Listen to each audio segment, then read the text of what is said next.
welcome to another video response, because people are talking about things that I want to be involved in the discussion with. This time it's a video response to Dodie or Doddleoddle's video on YouTube in the media and the comment section on that video. I will be paraphrasing the things that I will be responding to directly, and mainly it's just going to be my own thoughts about this whole situation. But if you want, you can go check out her video if you want to be fully informed on where I'm coming from. The link to that will be in the description, as well as some other good videos on this topic. So yeah, let's just get started. I think it comes as a surprise to no one that the traditional media, or old media, or mainstream media, whatever you want to call it, does not like YouTubers. And I get it. I mean, they're living in a business, working in a business that's slowly going into decline and dying. Newspapers are moving more online more and more, and TV networks are putting all their stuff on YouTube or Netflix and stuff because people just don't watch TV or read newspapers anymore. And then you see all these young people making videos in their bedrooms with no degrees, for the most part, in what they're doing, and making lots and lots of money, or at least that's what the media is telling us that they are.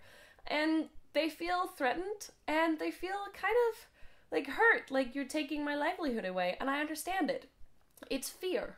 However, I don't agree with the way that they're handling this fear. Instead of going to the young creators and saying, oh, you've got something that's working, talk to me about it, let's figure out this new way to communicate and this new thing that's going on, they're distancing themselves from YouTube and online creators and going, but you're just a child, or your content is worthless, and just dumbing down a generation and just putting all these social media and creator people down. But then they also go and use some of their tactics for themselves, especially the tactic known as clickbait. Now, I hate clickbait on YouTube, and I hate it even more in my journalism. I don't want fancy headlines that tell me the opposite of what's in the piece in my journalism. I want facts, and I want news, and I want them as unbiased as possible. That's what I want from my newspapers. And lately, this war between the media and YouTube has been getting a lot of attention, mainly with PewDiePie and also with Zoella. And this has made a lot of YouTubers made videos about this. And the one that I watched the most, or first one I watched, was Dodie. And in that video, she says that the YouTube that she knows is not the one that the media is representing. She knows YouTube as someone who's closing the divide between the viewer and the creator, and kind of breaking down like celebrity culture, and who's advancing good ideas such as body positivity and equality and just generally feeling good about oneself.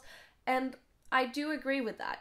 Especially the divide thing. I do agree that YouTube culture is not celebrity culture. It is like it at some points, especially with the very, very big YouTubers such as PewDiePie, Markiplier, Dan and Phil, Tyler Oakley, all those. But for the majority of YouTube, it is more of a, you're a normal person, I'm a normal person, even though I'm watching you talk in your bedroom.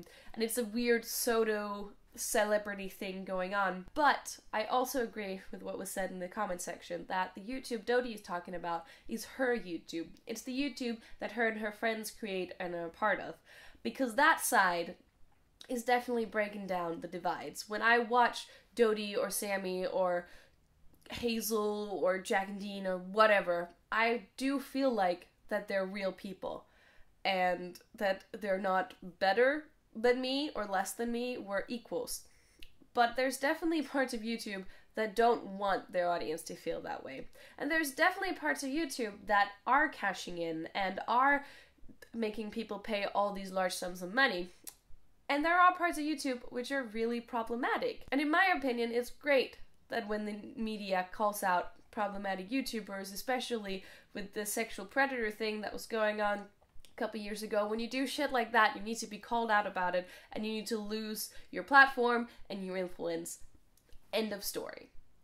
But the people that the media is currently reporting on aren't problematic. Zoella is not toxic. Zoella writing a book or having a book written in her name is not gonna hurt a generation of readers. If anything, it's just gonna encourage reading in all of these people who spend a lot of time on the internet. The media isn't going after the smash or pass trend that's been going on, or drama people like Keemstar. They're going after Zoella and her book, or obsessing over PewDiePie and hers paycheck. Because that's really what it boils down to for a lot of people. That these young people have found a way to make money that didn't exist before and that people think is not worthy of it.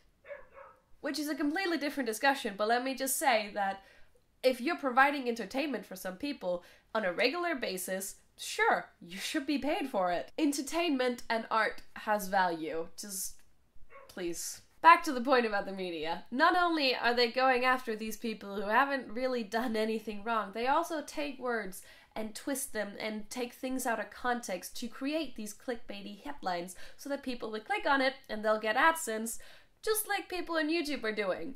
Except it's the news, it's journalism. They're supposed to know better. They're doing the exact thing that they're telling YouTubers off for doing. And yes, YouTube can be wonderful and kind and foster communities that will help people express themselves and feel welcome in a world that is very often very bleak for many people. And yes, YouTube can be shitty and problematic and toxic and can be churning out shit videos, eating cinnamon that's not really doing anything but entertain people. But then again, we've also got the Kardashians on TV, so really, what's the difference? But the media should be reporting the shitbags, the toxic people, the ones who take advantage of their platform and their influence, instead of focusing on the ones who are doing it, who's doing good things, who's making books, who's making entertaining videos.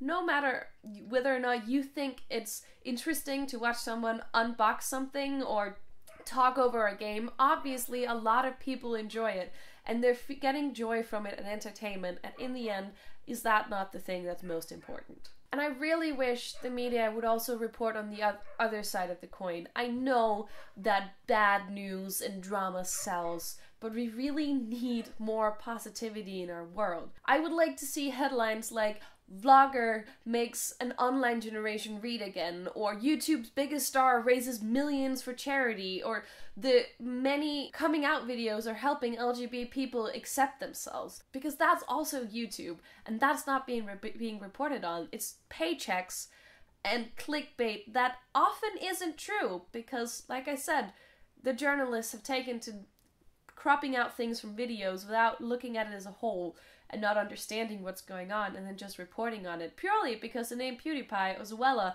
or Alfie Days or Tyler Oakley or whoever will give them clicks, and that's all they care about. And yes, I know this is generalizing the mainstream media, and I know you should never generalize, but that's what's happening on a large scale for most of them. And for the ones who aren't doing it, kudos, good on you, please do more. Because really, this goes further than some shitty articles on some YouTubers. This is the product of a larger trend on negativity instead of positivity, of dividing people, of putting them against each other in little groups so that you can create drama and tension and more people will click your stuff, instead of portraying the world as it is and being a journalist and reporting the news, both good and bad. Because maybe if we weren't constantly bombarded with us and them, adults versus teens, the Western culture versus the Eastern culture, or the media versus YouTube, we wouldn't be as divided as a people. This video started being about YouTube and the media, and it ended up being about the world, but that's just how my brain works. I hope you can follow the train of thought I had, and at least some of my points made it across. I'll see in editing how much of a mess this was. To sum it up, stop twisting people's words, stop reporting fake news, stop making clickbait, and just do your job and be a journalist. And do some investigative work. Figure out the entirety of the thing you're reporting on instead of just skimming the top, or skimming the top of the things you know people will want to read. Don't feed in to the prerogative that people already have. Show them what's actually there, the entire spectrum, because I promise you, if you just put in a little bit of time and a little bit of work, you'll see how great this platform truly is. And please, for the love of everything, stop making everything be about money, because it's not. I promise you, YouTube is not about the money. It's about so many other things. And I really hope that one day you, the media, the adults, whoever, will figure out why we love this platform so much, because really, it's great. So that was a lot of thoughts about a lot of subjects that I hope made sense. And as always, I would love to know what you think about the things and topics I talk about. So if you've had any thoughts on this whole YouTube media, or just like journalism in general, because I think that's kind of what I ended up talking about, leave them in the comments below. And if you've seen any other great videos on this subject, send them my way. I love expanding my horizons and hearing what other people have to say, obviously, otherwise I wouldn't be doing this. I've also linked to some videos I've watched on this, as well as Dodie's video. And yes, that's it for this time. Until next time, I hope you have some great days that aren't filled with fake news and bullshit. Bye!